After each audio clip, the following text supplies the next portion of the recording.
সবকিছু বন্ধ করে দিয়ে রাতের অন্ধকারে সংস্কারের মাস্টার প্ল্যান করলে জনগণ তা মেনে নেবে না বলে হুঁশিয়ারি দিয়েছেন বিএনপির সিনিয়র যুগ্ম মহাসচিব রুহুল কবির রিজভী।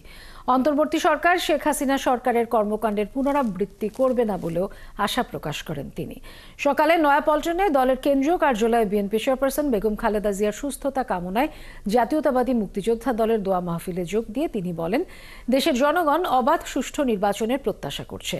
কোনো কোনো উপদেষ্টা নির্বাচনে তাড়া নেই অভিযোগ করে তিনি বলেন, দ্রুত নির্বাচন না হলে ষড়যন্ত্র বাড়বে। প্রশাসনের সমন্বয় না হওয়ায় এখনও দেশের আইন শৃঙ্খলা ঠিক হয়নি বলেও অভিযোগ করেন তিনি। এ সময় শেখ হাসিনা ও ভারতের ষড়যন্ত্র রুখে দিতে সবাইকে ঐক্যবদ্ধ থাকার আহ্বান জানান রুহুল কবির রিজভী।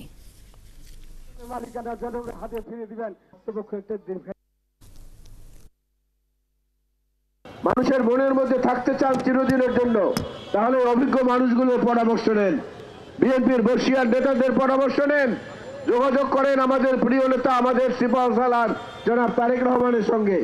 বাংলাদেশের বিরুদ্ধে যে ষড়যন্ত্র চক্রান্ত দাদা দিদি এবং অন্যান্যদের পক্ষ থেকে হচ্ছে, সেগুলোকে প্রতিহত করার জন্য আমাদেরকে শপথ নিতে হবে। সংস্কার তো কোনো বিষয় না, একটা ছোট্ট ঘটনা। ঊর্ধ্বতন কর্তৃপক্ষ যে আদেশ দেবেন, সেই আদেশ যদি প্রশাসন যদি না করতে পারে, এটাই তো বড় সংস্কার। আপনাদের উপর বিশ্বাস রাখা হয়েছে, সেই বিশ্বাসটা আপনারা সকলকে নিয়ে আপনাদের বিশ্বাসটা রক্ষা করবেন, সংরক্ষণ করবেন।